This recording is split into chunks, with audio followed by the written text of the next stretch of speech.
एक श्री कृष्ण की मुस्कुराहट से ही प्रफुल्लित रहते हैं और इतना ज़्यादा मग्न रहते हैं कि ठाकुर जी की याद करते करते ही हंसते हैं, बैठे बैठे याद करके रोने लगते हैं और कभी नाचने लगते हैं और कभी मूर्छित होकर गिर जाते हैं।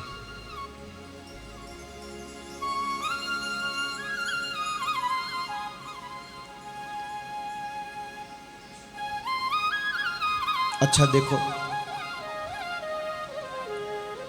तुमने सत्संग में, भजन में, मंदिरों में, तीर्थों में लोगों को नाचते हुए तो बहुत देखा होगा, है ना? कि भजन हो रहा हो, कीर्तन हो रहा हो तो लोग खड़े हो जाते हैं, नृत्य करते हैं, बहुत सुंदर बात है। कहीं मंदिर में जाएं, मंदिर में बड़ा आनंद आ रहा हो, जय जयकार हो रहा हो, कीर्तन हो तो लोग नाचते हैं, है ना? कोई कथा चल रही हो, कोई बड़े विरह की गंभीर प्रसंग चल रहा हो तो लोग रोते हुए मिल जाएंगे। खैर रोते हुए तो बिना प्रसंग के भी मिल जाएंगे, लेकिन चलो कथा में भी प्रसंग सुन के आंसू आ जाए। कोई बढ़िया सुंदर विनोद की कथा हो रही हो, ठाकुर के नटखटपन की लीला हो रही हो तो हंसी भी आ जाती है। तुमने बहुत देखे होंगे। अब वो बात अलग है कि हम मन में अधिक हंस पाते हैं, बाहर हंस नहीं पाते, दिखती नहीं है हंसी, आजकल महंगी हो गई है थोड़ी। और जब से टैक्स और लग गए हैं जुलाई से, उसके बाद से तो और जो बच्ची खुशी थी वो और चली गई। नहीं समझ में आया तो फिर से जोर मत देना, बताया ना कम है, कोई बात नहीं, समझे? कहने का तात्पर्य यह है फिलहाल कि इन स्थानों पे तुमने भक्तों को या साधकों को रोते हुए, हंसते हुए, नाचते हुए, गाते हुए, झूमते हुए तो देखा होगा, लेकिन बहुत कम ऐसा होगा कि कोई भक्त अपने ही घर में अपने ठाकुर के मंदिर के सामने बैठा हुआ रो रहा हो, नाच रहा हो, गा रहा हो, प्रसन्न हो रहा हो। जो बात आई ना कि भक्ति का प्रदर्शन, लोगों के सामने तो हम नाच लेते हैं, सबके सामने तो आनंद ले लेते हैं, लेकिन अगर सच में आनंद और अपनापन है तो कभी एकांत में भी अपने ठाकुर के सामने नाचा जाए, कभी एकांत में भी अपने ठाकुर को जी भर के देख के उनकी झांकियों को अपने हृदय में बसा के कभी आंसू बहाए जाए, कभी ठाकुर की किसी लीला को याद करके एकांत में ही ठाकुर के सम्मुख बैठ के बड़ी जोर से हंसा जाए महाराज, तो समझना कि कुछ कुछ भक्ति उदय हो रही है जो दोनों स्थितियों में एक सा है। चाहे एकांत हो, चाहे समावेश हो सारे लोगों का, दोनों स्थितियों में वो कथा सुन के रोता भी हो, हंसता भी हो, गदगद भी होता हो तो कुछ बात नहीं। एकांत में कभी ऐसा हो कि तुम पाठ कर रहे हो जो नित्य करते हो और पाठ करते करते उसमें डूब जाओ और तुम्हें पता नहीं चले कि सुबह की समय से शाम कब हो गई। कभी ऐसा हो कि उसी पाठ की या उसी लीला को पढ़ते पढ़ते बड़ा अच्छा लगे महाराज, और एक बार पढ़ी, दो बार पढ़ी, फिर पढ़ी, फिर पढ़ी और पढ़ते ही चले जा रहे हैं। अपन तो नियम सा करते हैं कि नियम है, फॉर्मेलिटी है, इतना पढ़ना ही है तो पढ़ो भैया, फटाफट पढ़ो और छुट्टी मिले। 5 माला करनी है तो भैया फटाफट ये 5 माला हो, छुट्टी मिले और हम आगे अपना काम करें। तो ये बोझा जैसा हो गया, इससे ठाकुर प्रसन्न थोड़ी ना होगा।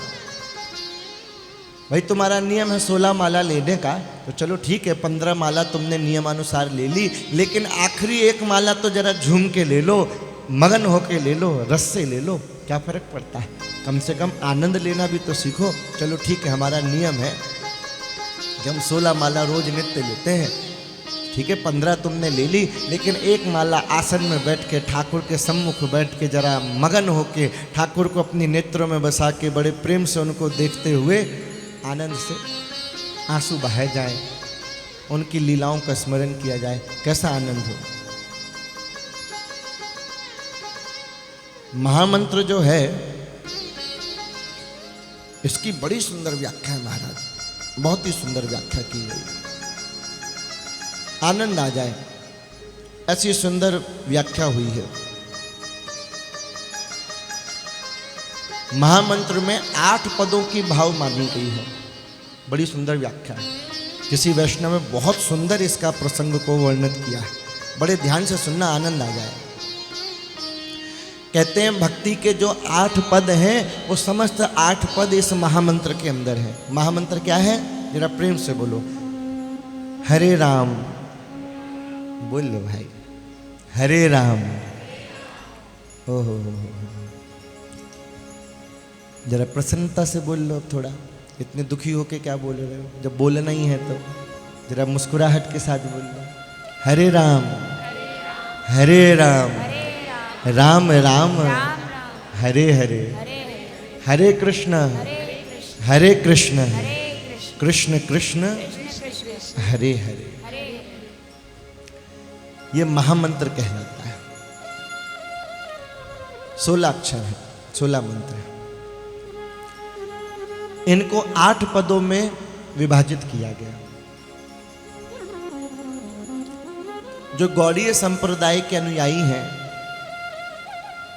जो गौरांग महाप्रभु के अनुयायी हैं, वो इस महामंत्र को हरे कृष्ण से प्रारंभ करते हैं। वो हरे कृष्ण कृष्ण कृष्ण हरे हरे, हरे राम राम राम हरे हरे, इस पद से उसका गान करते हैं। तो किसी वैष्णव भक्त ने बड़ा सुंदर इसका वर्णन किया। बोले 3 चीजें हैं, एक है हर, एक है हरि और एक है हरे। हरे शब्द का प्रयोग है ना, हरे राम हरे कृष्ण। तो कह रहे हैं एक है हर, एक है हरि और एक है हरे। बोले है क्या ये भाई? हर कौन है? हरेति पापा नाम दुखा नाम, जो पाप को हर ले, जो दुख को हर ले, वो कौन है? वो हर है, भोलेनाथ है। बोलो भोलेनाथ की, भोलेनाथ की। देखो भोले हैं तो इसका मतलब ये नहीं कि जय नहीं बोलोगे, प्रेम से बोलो, भोलेनाथ की। हर, हरेति पापा नाम दुखा नाम, हर हर है। अच्छा भाई, हरि कौन है? ये तो हो गए हर। हरि कौन? बोले हरि वो जो इस हर के मन का भी अपहरण कर ले, वो है हर।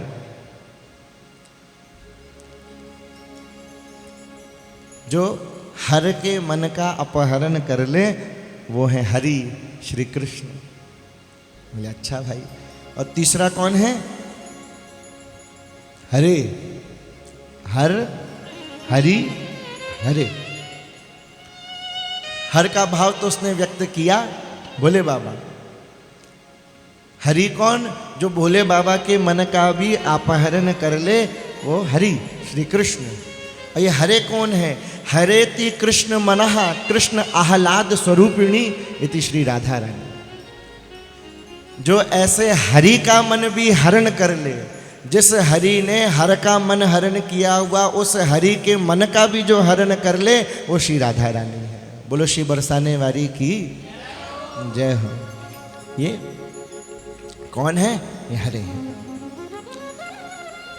कहते हैं ये जो महामंत्र है, इस पूरी में उस वैष्णव भक्त ने अष्टयाम लीला का वर्णन कर दिया। जो प्यारे श्री कृष्ण की अष्टयाम लीला है, इसको इस पूरे महामंत्र में उस भाव से उसने इसका वर्णन किया। बोले पहला 8 पद है। कौन से 8 पद हैं? हरे कृष्ण, बोलते भी चले जाओ भैया, सुंदर मंत्र है, और गिनते चले जाओ। पहला पद हरे कृष्ण, दूसरा हरे कृष्ण, तीसरा कृष्ण कृष्ण, चौथा, अरे वाह आप तो पहले पहुंच गए हैं, चौथा हरे हरे, पांचवा हरे राम। अब पीछे गाड़ी रह गई भाई, अब तो बोलो। हाँ, पांचवा हरे राम, छठा हरे राम, सातवां राम राम, और आठवां हरे हरे। कितने पद हो गए? 8 पद। वैष्णव भक्त ने कहा जब हमने प्रथम बार कहा हरे कृष्ण, तो हरे कृष्ण में क्या भाव है? बोले मंगला का भाव है, 3:15 बजे से प्रातः 5:30 बजे तक का जो समय है, जिसमें प्यारे श्री कृष्ण की जो निज किंकरी है, वो निज भवन की जितनी भी सेवा है वो सारी कर लेती है। महारानी राधा रानी को प्यारे श्री कृष्ण को उठाती है। महारानी राधा रानी घूंघट डाल के प्यारे श्री कृष्ण के साथ मंगला के सिंहासन पर विराजमान हो जाती है और मंगला की आरती के दर्शन होते हैं। तो पहले पद में मंगला के दर्शन है महाराज, ऐसा उनका भाव। हरे कृष्ण प्रथम पद, जिसमें मंगला के दर्शन हुए। बोले दूसरा पद आया फिर से हरे कृष्ण, इसमें क्या है? इसमें प्यारे श्री कृष्ण को दूध का भोग लगा के श्रृंगार आदि करके श्रृंगार आरती का हलवा बिरा पाके ठाकुर जी बैठे हैं और श्रृंगार आरती के दर्शन। और जो ठाकुर जी का श्रृंगार है, ओहो, इस पद में बड़ा ही अद्भुत श्रृंगार है, रसात्मक पद्धति का श्रृंगार। आज श्रृंगार के ऊपर ही चर्चा चल रही। महाराज आज ठाकुर जी का लगता है श्रृंगार पे विशेष प्रेम उत्पन्न हो रहा है। पद भी श्रृंगार का ही किया, आज श्रृंगार भी अद्भुत करवाया है। और आज रसात्मक पद्धति का श्रृंगार का वर्णन आ रहा है। अभी हम लोगों ने भाव पद्धति का श्रृंगार देखा है। जैसे भाव पद्धति में भक्त भगवान से कह रहा था कि हम कभी तुम्हारे फूलों का श्रृंगार करें, कभी हे प्यारे कृष्ण आप महारानी बन जाओ, दधी की मटकी ले लो, अलबेली चाल में चलो। ये भावात्मक पद्धति का श्रृंगार था। अब जरा रसात्मक पद्धति का श्रृंगार, बड़े ध्यान से सुनना तो समझ में आएगा। बोले जब महारानी श्री राधा रानी प्यारे श्री कृष्ण से मिलन में प्रसन्न होकर जब उनके नेत्रों में चमत्कारिकता उदय होती है, श्री कृष्ण के मिलन में महारानी श्री राधा रानी के नेत्रों में जब चमत्कारिता उदय होती है, तो उसके ऊपर भुवन भास्कर जो है अपनी किरणों को बरसाते हैं। और भुवन भास्कर की किरणों से महारानी राधा रानी के नेत्रों में जो चमत्कारिता है, उन नेत्रों में प्रकाश पुंज का उदय होता है। और वो जो प्रकाश पुंज है वो देखने में मणियों की तरह प्रतीत होता है। तो दोनों नेत्रों के जो वो मणि है वही प्यारे श्री कृष्ण के कुंडल है महाराज। ये कुंडल का श्रृंगार है। रसात्मक पद्धति में ये श्रृंगार का वर्णन किया जा रहा है। और आगे का भाव देखो, महारानी राधा रानी के मस्तक पर जब चित्रभृंग की रचना करते हुए मंगलमय भाव से जो महारानी जी की रल्लके हैं, रल्लके अर्थात माने भौएं जो हैं, उसकी सेवा, एक भौं की सेवा ललिता को और एक भौं की सेवा विशाखा जी को मिली है। और दोनों ही जो हैं, दोनों ही भवों को सुसज्जित करके उसके ऊपर चित्रभंग की रचना करती है। ललिता सखी, विशाखा सखी महारानी राधा रानी की भवों के ऊपर चित्रभंग की रचना करती है। ये सेवा उनको मिली। चित्रभंग की रचना और खड़ी हुई भवों के कारण राधा रानी के नेत्रों के नीचे जो अंधकार उत्पन्न होता है, उसी अंधकार का काजर प्यारे श्री कृष्ण के नेत्रों में लगा हुआ है। प्यारे श्री कृष्ण के काजर का भाव क्या है? जो महारानी राधा रानी के नेत्रों के नीचे उच्चित्र भृंग और उठी हुई भौं के कारण जो हल्का सा अंधकार है, उस अंधकार का काजर जो है प्यारे श्री कृष्ण के नेत्रों में उपयुक्त किया गया है। नेत्रांचले द्राधिमा, जो नेत्रों के नीचे जो अंधेरा व्याप्त है, उसका काजर को उपयोग करके प्यारे श्री कृष्ण के नेत्रों में काजर लगा। आगे का बड़ा सुंदर भाव, जब पता चलता है महारानी जी को कि निकुंजों में प्यारे श्री कृष्ण पधारे हैं, ध्यान से सुनना भैया, श्रृंगार रस पद्धति का श्रृंगार है। जब महारानी जी को पता चलता है कि निकुंज में प्यारे श्री कृष्ण पधारे हैं, तो श्री कृष्ण मिलन में उत्साहित हुई स्वामिनी जी जब दौड़ती हैं, बरसाने से निकुंज की तरफ जब दौड़ती हुई जाती हैं, तो महारानी जी के गले में जो हार है तो दौड़ने के वेग से वो हार जो दूर जाते हैं और आके जब दोबारा टकराते हैं तो उनसे जो रुनझुन का शब्द प्रकट होता है वही प्यारे श्री कृष्ण के चरणों की पायजेब है महाराज। जब स्वामिनी जी वेग में उत्साहित होकर बरसाने से निकुंज की तरफ दौड़ती हैं तो जो रुनझुन की आवाज पैदा होती है वही प्यारे श्री कृष्ण के चरणार विंद के नूपुर है महाराज। ये रस पद्धति का श्रृंगार है। अब इस रस पद्धति से तुम्हें जितनी मर्जी उतनी देर तक श्रृंगार करो। ये तो कुछ बताया, अब तुम घंटों श्रृंगार कर सकते हो ठाकुर का, समझ रहे हो? घंटों श्रृंगार हो सकता है। ये कौन सा पद हुआ? अभी तो दूसरा ही पद हुआ। हरे कृष्ण मंगला आरती, दूसरे पद में हरे कृष्ण श्रृंगार आरती। अब तीसरे पद पे आते हैं महाराज। तीसरा पद क्या है? कृष्ण कृष्ण। तीसरे पद में राजभोग मध्याह्न की लीला है। राजभोग लग रहा है, मध्याह्न दिन की मध्याह्न की लीला है, कुंज की लीला का। कृष्ण कृष्ण में, कृष्ण कृष्ण पद में मध्याह्न के 12 बजे की लीला जो कुंजों में व्याप्त होती है उस समय की झांकी का ध्यान है। आगे बढ़े, चौथा पद हरे हरे। चौथे पद में अति मध्याह्न में राधा कुंडी एवं श्याम कुंडी लीला को पधराते हुए महाराज उस लीला का संवरण का भाव है। अति मध्याह्न में राधा कुंडी श्याम कुंडी लीला जो है उसको पूर्ण करते हुए भाव की झांकी है। पांचवा पद हरे राम। इसमें क्या है? ये गौधोली बेला के समय की झांकी है कि गैयाओं के संग जो है प्यारे श्री कृष्ण जो है वापस पधार रहे हैं। ध्यान करने वाली झांकी, बड़ा अद्भुत वर्णन किया है यहाँ।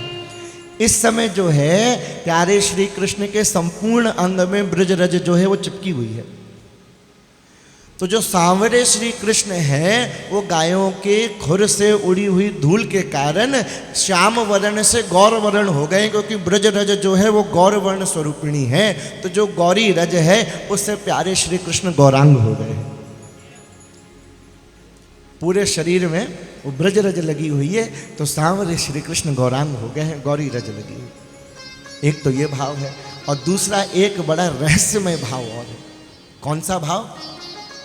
कि अति मध्याह्न की लीला में प्यारे श्री कृष्ण जो हैं राधा कुंडी श्याम कुंडी लीला में महारानी राधा रानी से मिलके आ रहे हैं। तो जब राधा रानी से मिले हैं तो उनके मिलन के पश्चात महारानी राधा रानी का कुमकुम केसर आदि जो है वो प्यारे श्री कृष्ण के अंगों में अंकित हो गया है।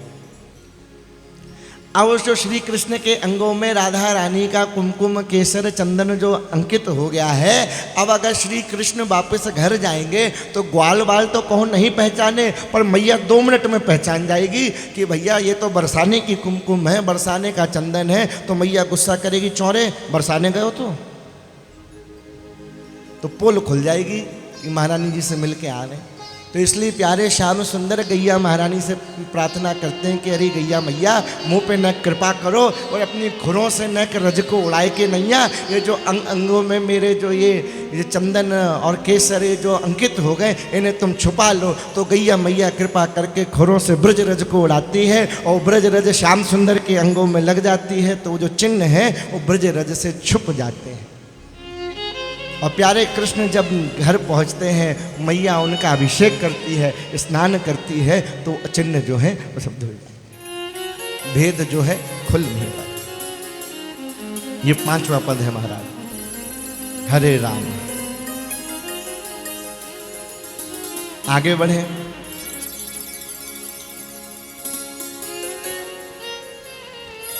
आगे बड़ा सुंदर भाव महाराज। क्या भाव है? अगला पद है हरे राम। छठा भाव, छठा पद जो है इसमें संध्या आरती का वर्णन है। अब इसमें भी बड़ा विशेष भाव है महाराज, ध्यान से समझना।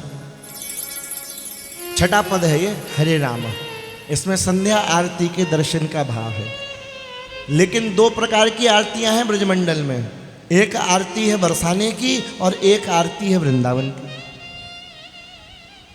जब बरसाने में आरती हो रही है तो राधा रानी सिंहासन पर बैठी हैं और प्यारे श्री कृष्ण आरती कर रहे हैं। और वृंदावन में जो आरती हो रही है तो प्यारे श्री कृष्ण सिंहासन पर बैठे हैं और महारानी राधा रानी आरती कर रहे हैं। महारानी राधा रानी के दो नाम प्रकट हैं। जो एक सर्वव्यापक नाम है वो है राधिका, और वैष्णवों में, संतों में, रसिकों में जो छुपा हुआ नाम है वो नाम है राधिता। एक है राधिका, एक है राधिता। आराधिका और आराधिता। इस आराधिता राधा के बारे में भागवत जी में सूक्ष्म रूप से वर्णन आया है। अन्याराधितो नूनम, प्रकट रूप से नहीं, राधिका नहीं, राधिता। क्या अंतर है राधिता में और राधिका में? क्या अंतर है? राधिका के रूप में राधा रानी जो है वो प्यारे श्री कृष्ण की सेवा कर रही हैं वृंदावन की लीला में, जहाँ श्री कृष्ण सिंहासन पर विद्यमान है और महारानी राधा रानी जो है सेवा कर रही हैं, लाड़ लड़ा रही हैं, प्रेम कर रही हैं, वंदना कर रही हैं, अभिनंदन कर रही हैं। ये है राधिका। और राधिता के रूप में राधा रानी बैठी हैं और प्यारे कृष्ण से कह रही चरण दबाओ। और प्यारे श्री कृष्ण जो है गोद में चरणों को रख के चरण दबा रहे हैं, महाराज आरती कर रहे हैं, प्रार्थना कर रहे हैं। ये है राधिता।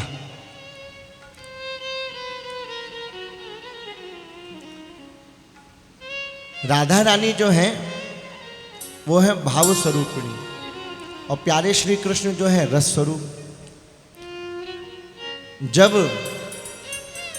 राधा रानी ठाकुर जी की सेवा करती हैं राधिका के रूप में, तो रसिक भक्तों को रस का संचार होता है।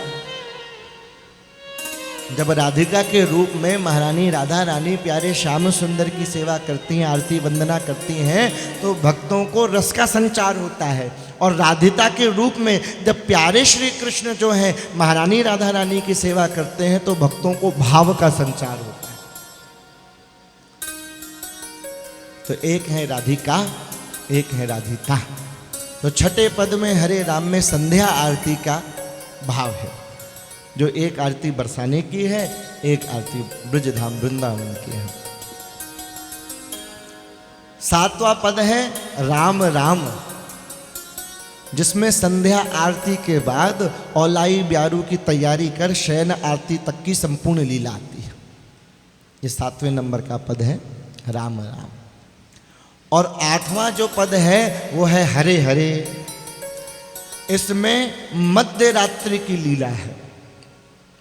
शयन आरती के पश्चात जो मध्य रात्रि की लीला है उस पद का गान जो है इस हरे हरे में है। तो इस पूरे महामंत्र में अष्टयाम लीला का वर्णन आ जाता है। ब्रजमंडल में 3 प्रकार की लीला है, 3 कुंज हैं। एक है कुंज, एक है निकुंज और तीसरी है निवृत्त निकुंज। कुंज जो है वो मध्याह्न 12 बजे की लीला है।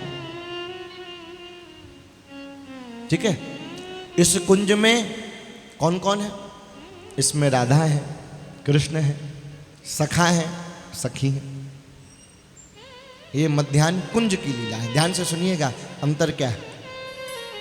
दूसरी क्या है? ये निकुंज की है। इसमें कौन है? इसमें सिर्फ ठाकुर ठाकुरानी है और सखी है, सखा नहीं। सिर्फ सखा के रूप में 2 सखा हैं, एक है सुबल और एक है मधुमंगल। श्री दामा जी भी नहीं। और ये 2 सखा भी जो हैं ठाकुर के 3 प्रकार के सखा हैं। उसमें से एक सखा है प्रिय नर्म सखा। तो प्रिय नर्म सखा में मधुमंगल और सुबल हैं, ये दोनों हैं। और ये निकुंज की जो परकोटा है, जो द्वार है, उसकी जो सीढ़ियाँ हैं, उस सीढ़ियों के सबसे नीचे की जो सीढ़ी है उस पे दोनों सखा जो हैं टिक के बैठे हुए हैं और चौकीदारी कर रहे हैं महाराज। इनका प्रवेश नहीं है। ये दोनों सखा जो हैं निकुंज की द्वार की सीढ़ियों के जो सबसे नीचे वाली सीढ़ी है उस पर टिक के बैठे हैं और दोनों जो हैं पहरेदारी कर रहे हैं। निकुंज की लीला है। और तीसरी है निवृत्त निकुंज, जहाँ पे सिर्फ ठाकुर हैं और ठाकुरानी है, वहाँ कोई नहीं है, सखी भी नहीं। ये मध्य रात्रि की निवृत्त निकुंज की लीला है। ये अंतर है तीन। ये महामंत्र का भाव है। जब इस भाव से युक्त होकर जब हम साधना करें या मंत्र जाप करें तो अपने आप ही एक माला करने में समझ लो कितना समय लगेगा, क्योंकि जब तुम एक बार बोलोगे तो ही अष्टयाम की पूरी लीला हो जाएगी, तुम्हारा मन ही नहीं करेगा आगे भागने का। जब तुम एक ही पद बोलोगे मंगला आरती का दर्शन, तो भैया भागने की क्या आवश्यकता, आराम से मंगला के दर्शन करो, आराम से राजभोग के करो, मध्याह्न के करो, संध्या के करो, कितना आनंद आए। अभी तो भागम भाग है, जल्दी जल्दी जल्दी जल्दी बोल दी हरे राम हरे राम हरे हरे कृष्ण कृष्ण हरे हरे, हो गया। ना खुद के समझ में आई ना ठाकुर के। गिनती पूरी कर ले, गिनती पूरी करने से ठाकुर थोड़ी ना मिलेगा, भाव के पूरे होने से ठाकुर को। बोलो राधे राधे। देखो कहा था ना, सबकी आवाज नहीं निकलती, जब भाव ये वाला पूरा होगा तब ठाकुर मिलेगा, गिनती पूरी करने से नहीं मिलेगा। जरा प्रेम से बोल दो राधे राधे। सब लोग मिलके बोल दो जरा अब एक बार, राधे राधे राधे राधे राधे राधे राधे राधे राधे राधे। कहाँ थी कथा? राधे राधे किधर थी? उनकी छबीन पे ही रीझी रहे आठों याम, उन मुस्कान सो प्रफुल्लित ही हो करे पुंडरीक विद्यानिधि। उनकी साधना का क्रम की इस प्रकार डूब के साधना करते हैं आठों याम। मंत्र ले रहे हैं तो भाव जगत में पूरी दर्शन करके पूरी लीलाओं का दर्शन हो रहा है। समझ रहे हो महाराज? छठ गांव में रहते हैं, साधना चल रही है, गुप्त रूप से भजन रखते हैं, प्रकट होने नहीं देते। देखने में किसी बड़े राजकुमार की तरह प्रतीत होते हैं, किसी बहुत बड़े वैभवी आदमी के समान प्रतीत होते हैं। देखने से कोई कह नहीं सकता कि संत होंगे, भक्त होंगे, महापुरुष कोई होगा। देखने में बिल्कुल संसारी आदमी, पर बड़े ऊंचे भक्त हैं। इस प्रकार की साधना उनकी है। एक दिन भैया नवद्वीप में महाप्रभु जी कीर्तन हो रहा था। कीर्तन करते करते महाप्रभु जी अचानक भावावेश में बड़ी जोर से पुकारने लगे, हा पुंडरी, हा प्यारे विद्यानिधि, तुम हमको बड़े ही प्यारे हो, कब मिलोगे? ऐसा कह के पुंडरी विद्यानिधि को पुकारने लगे और मूर्छित होकर गिर पड़े। भक्त लोग सोचने लगे कि भैया ये है कौन? पहले तो समझा पुंडरीक ठाकुर जी का नाम है तो शायद ये प्रभु को बुला रहे हों। बोले जब ध्यान से सुना तो साथ में विद्यानिधि भी लगा है। बोले नहीं भाई, ये तो ठाकुर का नाम नहीं, किसी व्यक्ति का नाम है। जरूर महाप्रभु जी किसी भक्त को याद कर रहे हैं। लेकिन सब भक्तों ने चर्चा करी कि भाई इस नाम का तो नवद्वीप में कोई भी नहीं है। हम तो अधिकांशतः सबको जानते हैं, पर इस नाम का नवद्वीप में तो कोई नहीं है। वैष्णव को या नाम को नवद्वीप महनाए, इस नाम का कोई वैष्णव नवद्वीप में तो नहीं है। जब महाप्रभु जी की मूर्छा थोड़ी भंग हुई तो भक्तों ने पूछा, महाराज आज आप ये जो नाम ले रहे थे पुंडरीक विद्यानिधि, ये है कौन? तब महाप्रभु जी ने बताए, बड़े ऊंचे भक्त हैं, चटगांव के निवासी हैं, मुझे बड़े ही प्यारे हैं, मेरे आंतरिक सुहृद मम, उन बिनु हो अकुलाऊं, उनके बिना मेरे को बड़ी व्याकुलता है, पता नहीं कब उनके दर्शन होंगे। आज लोग विचार कर रहे हैं भैया, इस बात से ही समझ लो कि कितने महान भक्त ये होंगे कि जिनकी याद महाप्रभु जी कर रहे हैं। देखो ऐसा है, अभी तो हम ठाकुर जी की याद कर रहे हैं, बात नहीं बनेगी, बात उस दिन बनेगी जिस दिन ठाकुर हमारी याद करें। कितने बड़े सौभाग्य की बात होगी उस दिन। या उस व्यक्ति के लिए जिसके लिए ठाकुर जी महाप्रभु जी कीर्तन के मध्य में जिसका नाम को पुकार के अधीर होके व्याकुल होके मूर्छित हो रहे कि हा पुंडरीक तुम कब मिलोगे। वो भक्त कितना महान होगा जिसको महाप्रभु जी याद कर रहे हैं। भक्त जन कह रहे हैं वाह भाई वाह, पता नहीं हमको भी महाप्रभु जी के माध्यम से ऐसे भक्त के दर्शन कब होंगे जो ऐसा महान। एक दिन भैया पुंडरीक जी का मन महाप्रभु जी के बिना नहीं लगा तो चट्टगांव को त्याग के चुपचाप नवद्वीप में आए। चुपचाप, ध्यान देना इस बात पे। अपने आप को छुपा के रखा है, प्रकट नहीं होने दिया है। तो नवद्वीप भी आए तो चुपचाप आए।